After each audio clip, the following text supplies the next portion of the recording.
Oi, pessoal, tudo bem? Quantas vezes você já ouviu a seguinte expressão? Ai, que perfume gostoso, tem cheiro de banho tomado.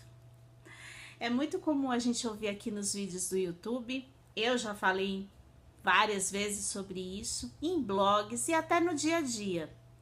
Essa sensação que algumas fragrâncias nos trazem de que a gente acabou de sair do banho, permanece aí por algum tempo, é algo que não existe realmente uma classificação oficial. As fragrâncias podem ter notas e olfativas diferentes, elas podem ser florais, podem ser cítricas, podem ser amadeiradas, mas elas trazem essa sensação. Então hoje eu vou começar uma série de vídeos tratando só sobre esse assunto. Aqui no canal já existe um vídeo, perfumes com cheiro de limpeza. Apesar dessas fragrâncias que eu trato nesse vídeo serem limpas, elas possuem o toque seco. Então elas são apropriadas para usar no final do outono e do início do inverno, ocasião que está mais úmido, frio, e a única coisa que a gente quer é algo seco, quentinho e confortável. Então essas fragrâncias, elas têm essa propriedade, né? Elas são limpas, como uma roupa que foi bem lavada, bem seca no varal, no sol, e passada, né? Então foi extraída ali toda a umidade para você se tornar confortável. A série de vídeos que eu vou começar hoje trata de uma sensação diferente.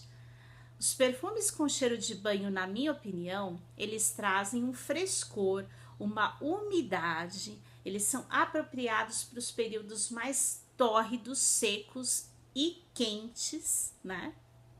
Que é próprio aqui no nosso país. E eles possuem uma bruma úmida, de como se você estivesse saindo do banho, e ele preservasse aquela sensação fresca e agradável por algum tempo.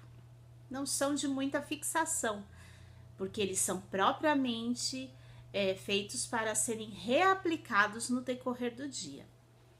Mas antes de entrar nas fragrâncias, eu queria dar 3 dicas aqui maravilhosas para vocês que queiram se aprofundar um pouco mais no assunto. Porque falar de perfumes com cheiro de banho leva a gente a falar sobre banho. E tem aqui uma publicação da Roberta Faria e da Renata Ascar, que é Banho, Histórias e Rituais.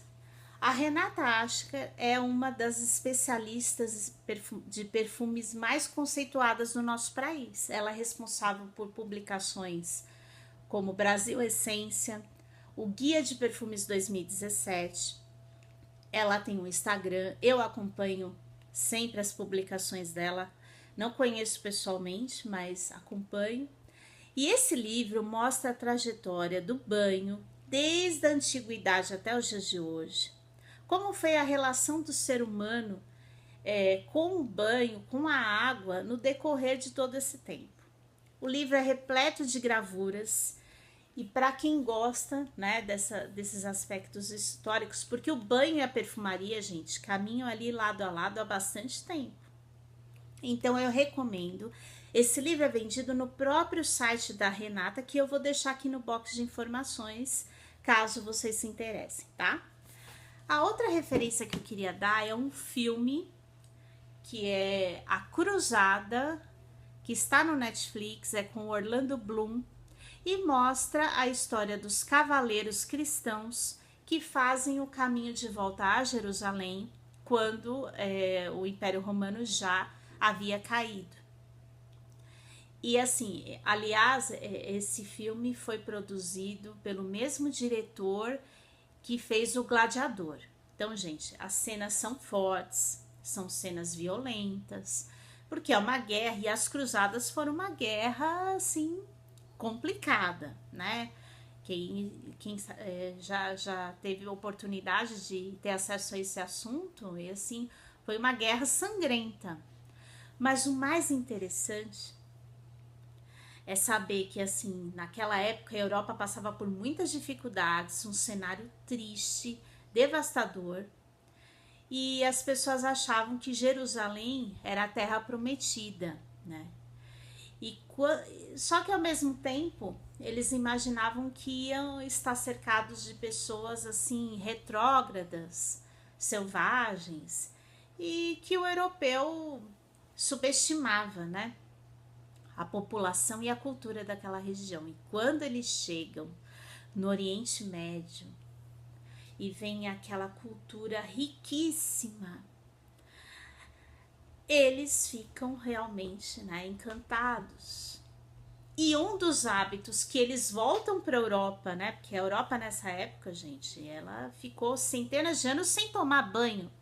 Quando o Império Romano caiu, o cristianismo decretou que todos os costumes romanos, os romanos eram mestres da matéria de banhos, termas, saunas, enfim.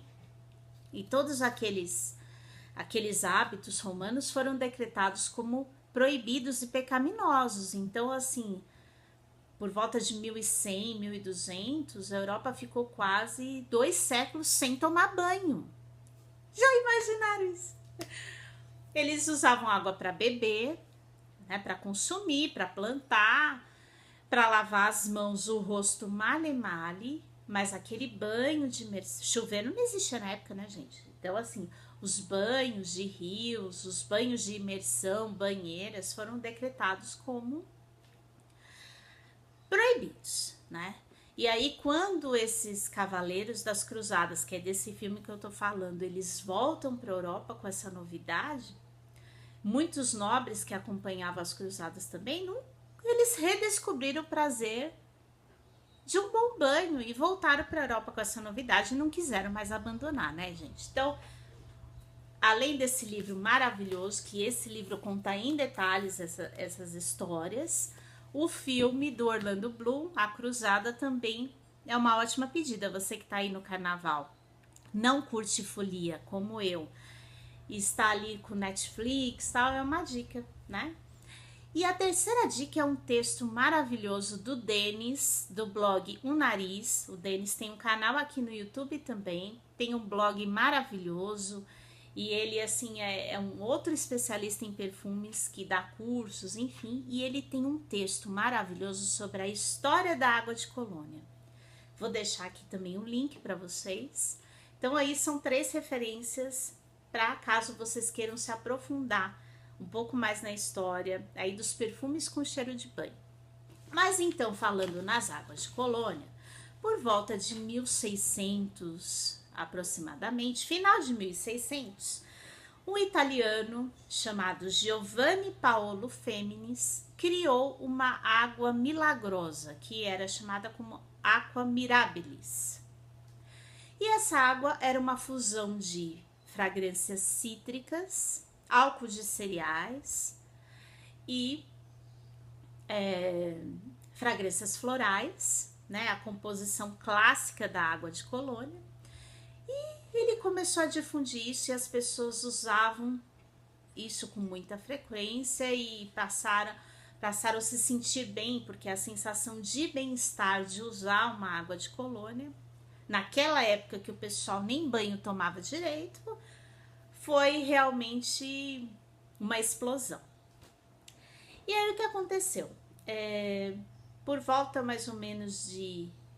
Ele tinha um neto, esse neto herdou a receita dessa água mirabilis, né? Não existem registros históricos, mas até o próprio texto do Denis que conta isso.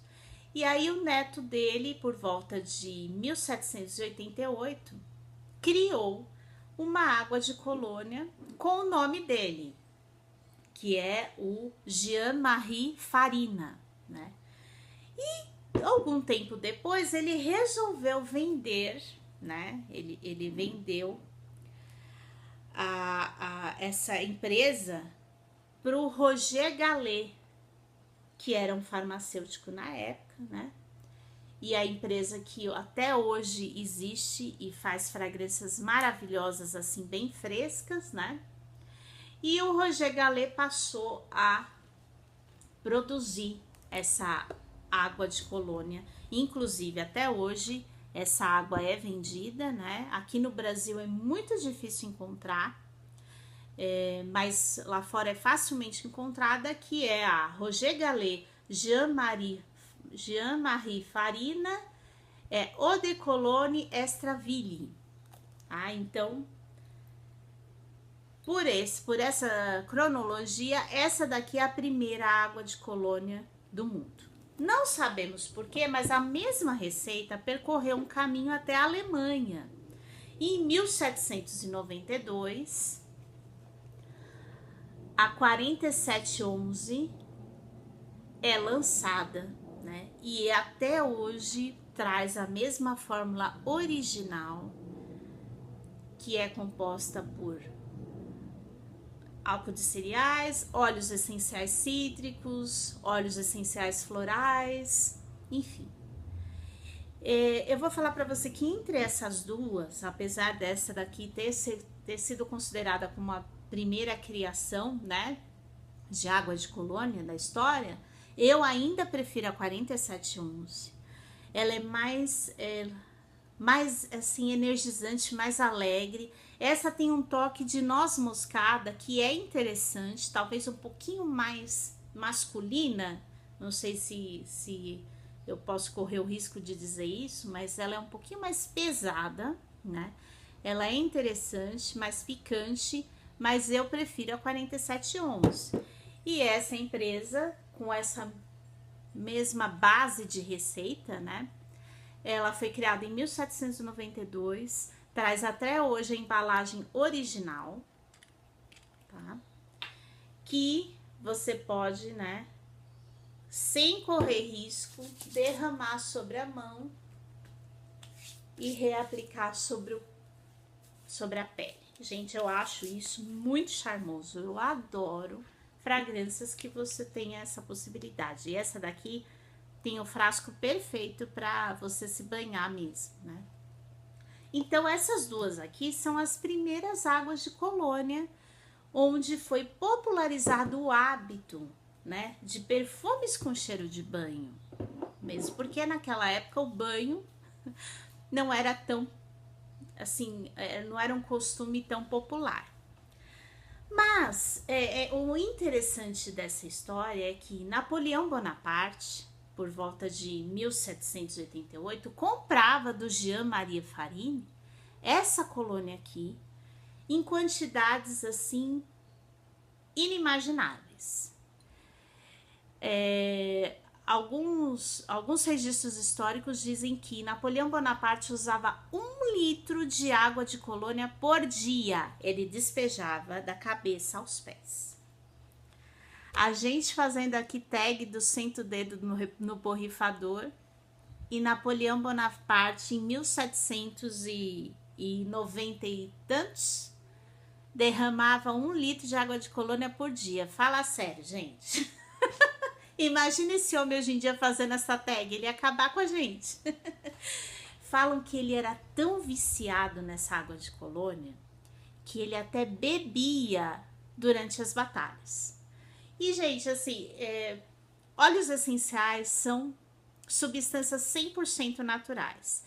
E as fragrâncias eram feitas também com bebidas ou álcool de cereais, ou seja, isso não faria um mal, porque não tem como que se fala, nenhuma substância sintética, porque não existia na época, né? Então, assim, não faria aquele mal, né? Às vezes dava até um pique para ele poder encarar a batalha com mais energia, né? Mas, obviamente que eu não estou aqui recomendando a ninguém a tomar perfume, né, gente? Pelo amor de Deus. Vai que a moda pega e sai uma tag para beber perfume aqui e aí a gente tá frito, né? Mas enfim, então essas duas águas de colônia históricas marcam o início do comportamento dos perfumes com cheiro de banho, né? E até hoje elas resistem ao tempo e são base e inspirações para uma série de fragrâncias que existem hoje, né?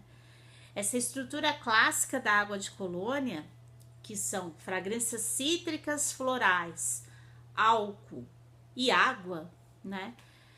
Percorreu por todos esses anos E hoje em dia a gente vê aí um monte de fragrâncias com as suas variáveis, praticamente aí seguindo a mesma receita da água milagrosa que foi criada lá pelo Giovanni Paolo Feminis. Então, gente, esse primeiro vídeo eu só queria falar realmente desses fatos históricos, dessas duas lindezas aqui. Essa daqui é muito... Gente, esse perfume, eu sinceramente eu não compreendo como ele é tão barato em relação à história e a importância que ele tem de influência para todas as outras, né? Então, se você não tem e você gosta de perfumes com cheiro de banho, o Roger Gallet Jean-Marie Farine é mais difícil de encontrar. Eu encontrei uma raridade aqui, assim, no Brasil que estava à venda e depois nunca mais encontrei, porque teve uma época que a Roger Gallet estava bem distribuída em algumas farmácias, tal, e agora desapareceu do mercado, né? Mas a 4711 você encontra muito fácil. E eu recomendo que você guarde de recordação. A gente não sabe a evolução da humanidade, para que caminho vai, né? E guardar essa riqueza aqui por um preço que não é exorbitante, eu recomendo muito para vocês.